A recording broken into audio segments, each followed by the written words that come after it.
That's Wabu. That's Wabu, beautiful people. Top of the day. Top of the day. Sawubona, ya. Sawubona. Happy Wednesday, everybody. Happy Wednesday. It is July the 22nd, 2020. Day 205 of reading through the instructions and the prophets. And we are in Ezekiel 7, 8, and 9. Bro, I tell y'all, I so much love the book of Ezekiel. Now we're about to get down to the nitty gritty. All right, y'all. Let's go ahead and get started. Ezekiel chapter 7. Let me go and take a sip of my water again real quick. You can have about whatever you just wrote. Oh, yeah. You know, I write my little daily notes in my notebook as I keep track of my daily readings.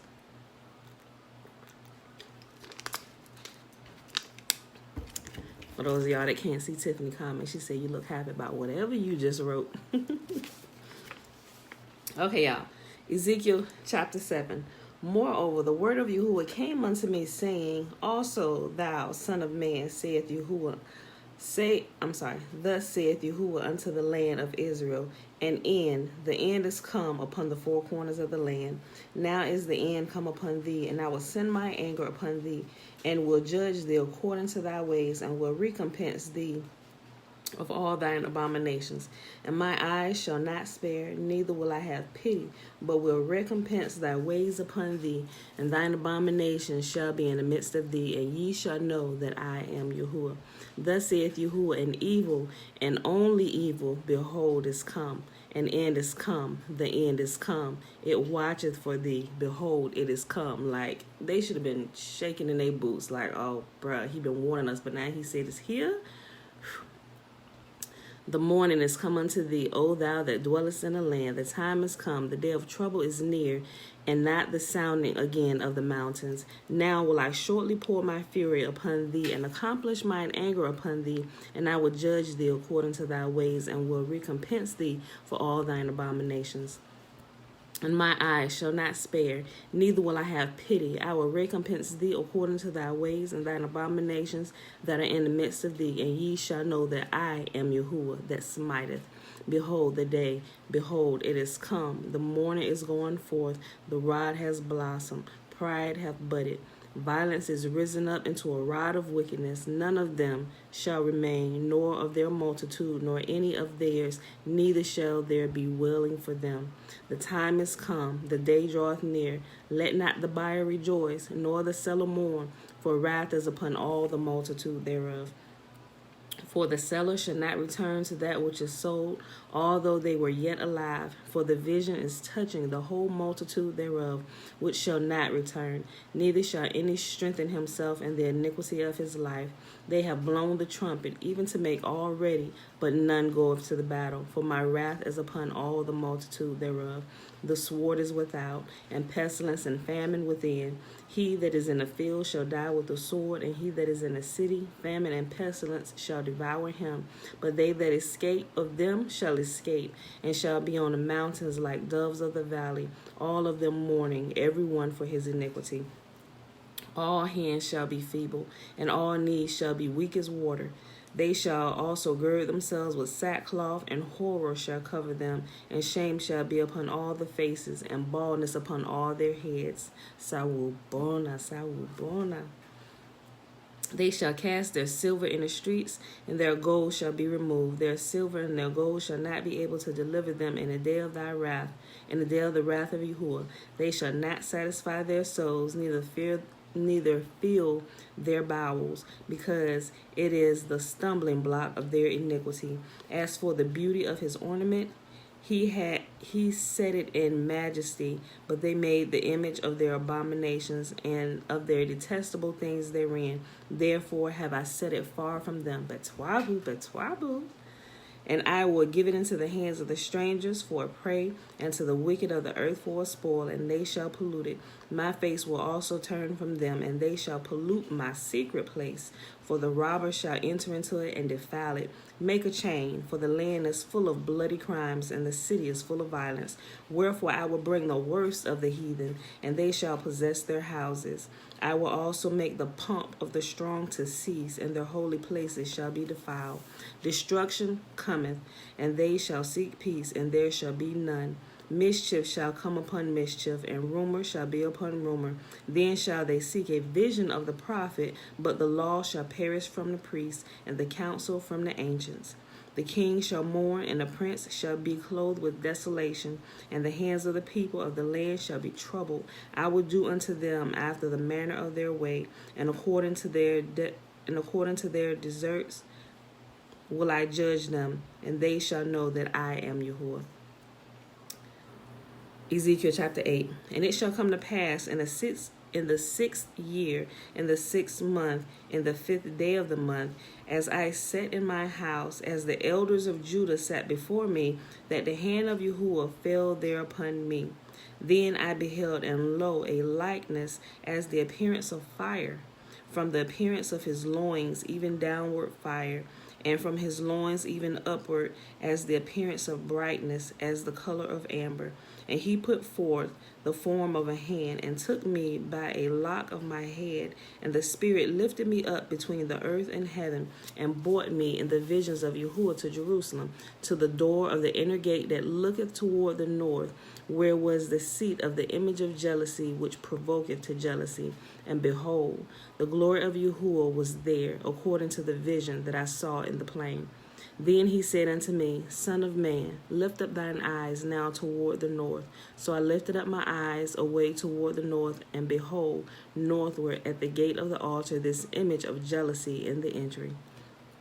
And he said furthermore unto me, Son of man, seest thou what they do, even the great abominations that the house of Israel committeth here, that I should go far off from my sanctuary? But turn yet again, and thou shalt see greater abominations. So Yahuwah is showing them, he's showing Ezekiel what they're doing in secret. You know, like some people think they're getting away with stuff, but they don't realize, and some people do, they don't realize, especially if they're in positions of authority and they're leading a great people, that Yahuwah is on their tails. And you best believe, if you're not listening to him, he's telling a prophet about you and what you're doing. So a prophet can come to you to bring correction since you're ignoring him. You know, so now he's showing Ezekiel what they're doing in secret behind closed doors that they think nobody is going to see. Like he putting all their business out in the streets, at least to Ezekiel anyway. I read verse 6 again.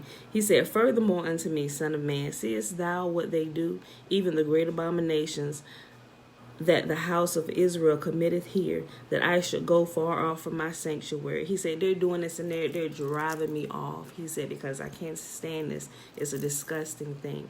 But turn yet thee again, and thou shalt see greater abominations. He said, you think this is bad? Hold on, I'm about to show you something else that's even more disgusting. And he brought me to the door of the court, and when I looked, behold, a hole in the wall. Then he said unto me, Son of man, dig now in the wall. And when I had digged in the wall, behold, a door. And he said unto me, Go in, and behold the wicked abominations that they do here. So I went in and saw, and behold, every form of creeping things and abominable beasts, and all the idols of the house of Israel portrayed upon the wall round about. And there stood before them 70 men of the ancients of the house of Israel, and in the midst of them stood Jehaniah the son of Shaphan, which with every man his censer in his hand, and a thick cloud of incense went in. Then said he unto me, Son of man, hast thou seen what the ancients of the house of Israel do in the dark, every man in the chambers of his imagery? For they saith Yahuwah seeth it. For they say, Yahuwah seeth us not, Yahuwah hath forsaken the earth. He said also unto me, Turn thee yet again, and thou shalt see greater abominations than they do. Then he brought me to the door of the gate of Yahuwah's house, which was towards the north, and he said, Behold, the women there sat weeping for Tammuz. Then said he unto me, the women, you know, Tammuz, a lot of people don't realize, and we've talked about this multiple times, but a lot of people don't realize, some people ignorantly think that they're worshiping Yah, but the way that the church is set up and how it's set up, it's how can I word this? It's a great deception. That's what it's called. It's a great deception about who the church really worships. Now, there are some people in there who who have a good heart and truly do think that they're worshiping Yahuwah, the God of heaven and earth, but the way that the church set it up, that's not the God that they're talking about. So they're indirectly, when they go to these assemblies and people ignorantly set up churches, they indirectly are worshiping Tammuz, so. But hopefully you weren't under one of those pastors who were ignorant, one of those teachers who were ignorant that are just passing down teachings from the Catholic Church. Remember, all churches, no matter if you're Christian, whatever, the Pope is all y'all daddy. That's who your daddy is, the Pope. Because all of them, even Islam, all of them, they all fall under Catholicism. Go look that up. All of them, all the different sects of religion, they come out of Catholicism. Catholic, the Pope is your daddy. Y'all need to get that straight. I'm going to read this again, verse 14. Then he brought me to the door of the gate of Yahuwah's house, which was towards the north, and behold, there sat women weeping for Tammuz. Then said he unto me, Hast thou seen this, O son of man? Turn thee yet again, and thou shalt see greater abominations than these. What can be greater than worshiping another God, which is no God at all? And he brought me into the inner court of Yahuwah's house, and behold, the door of the temple of Yahuwah, between the porch and the altar, were about 25 men with their backs toward the temple of Yahuwah, and their faces towards the east, and they worshipped the sun towards the east. Then he said unto me, Hast thou seen this, O son of man? Is it a light thing to the house of Judah that they commit these abominations which they commit here? For they have filled the land with violence, and they have returned to provoke me to anger, and lo, they put the branch to their nose. Therefore will I also deal in fury. My eyes shall not spare, neither will I have pity. And though they cry in my ears with a loud voice, yet I will not hear them. Just think about it. Think about it, how we got here to the land of our captivity and all the horrible things that have happened because of the wickedness of our ancestors. Yahuwah said, though they cry out to me, where is God? Where is God? Though they cry to me, I will not hear them, neither will I pity. The sentence has to be served out unless right in the land of your captivity, you repent and you return to Yah. Yeah, you might still be in captivity, but there is grace for you, he said, for those that return to him in the land of the captivity. Chapter 9 of Ezekiel, which is also the last chapter for today, and it's really short, it's 11 verses. He cried also in my ears with a loud voice, saying, Cause them that have charge over the city to draw near, even every man with his destroying weapon in his hand. And behold, 6 men came from the way of the higher gate, which lieth toward the north, and every man a slaughter weapon in his hand. And one man among them was clothed with linen, with a writer's inkhorn by his side. This writer with the inkhorn, we find him in another place too, because he coming out, he coming down to take note of what's going on. He going back to report to Yah. Remember the man with the inkhorn? I believe we see him in not Zechariah. I think it's Zephaniah. Zechariah or Zephaniah. But anyway, he makes his appearance in a few places here. When you see the man with the inkhorn, you better really start considering your ways real quick, because he taking note of everything and he going to give report.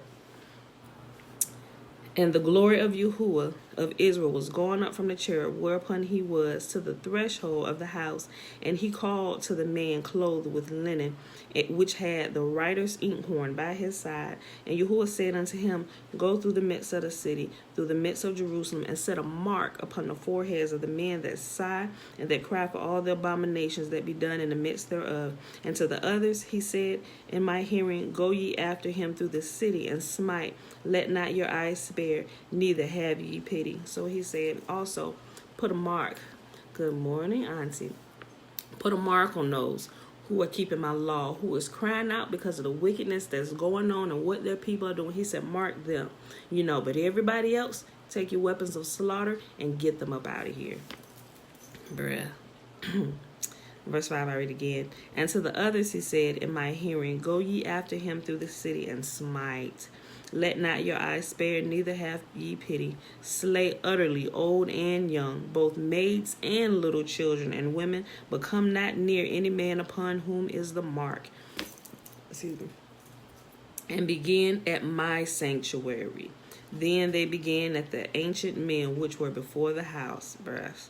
And he said unto them, defile the house and fill the courts with the slain. Go ye forth. And they went forth and slew in the city. And it came to pass while they were slaying them, and I was left, that I fell upon my face and cried and said, Ah, Yah, wilt thou destroy all the residue in Israel, and thou pouring out of thy fury upon Jerusalem?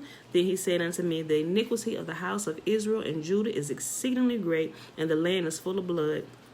And the city is full of perverseness, for they say, Yahuwah hath forsaken the earth, and Yahuwah seeth not. And as for me also, my eyes shall not spare, neither will have pity, but I will recompense their way upon their head. And behold, the man clothed in linen, which had the inkhorn by his side, reported the matter, saying, I have done as thou hast commanded me. Bruh. That is our reading for today. That was Ezekiel 7, 8, and 9. Let me show you what they are doing in secret. Bruh, and the man with the inkhorn and the white linen is right behind me. Today is day 205, Wednesday, July 22nd, 2020. Let's go ahead and get to the blessing, which is found in Numbers chapter 6, verses 22 through 27. And Yahuwah said unto Moses, speak unto Aaron and unto his son, saying, on this wise ye shall bless the children of Israel, saying unto them, may Yahuwah bless us and keep us. May Yahuwah make his face to shine upon us and be gracious unto us. May Yahuwah lift up his countenance upon us and give us his peace. And they shall put my name upon the children of Israel, and I will bless them. All right, beautiful people, I love you, and I will see you bright and early in the morning. Peace. Oh, real quick, also, yesterday was a new moon. So remember, the Sabbath is changing again. So remember, the Sabbath lines up with the new moons. So the Sabbath now will fall on Tuesday. Since yesterday was a new moon, the day count begins today. So new moon day, then day 1 of the month, day 2. Then when we get to day 7 is going to fall on next Tuesday. So that will be considered the Sabbath day. So, all right, beautiful people, I love you. See you bright and early in the morning.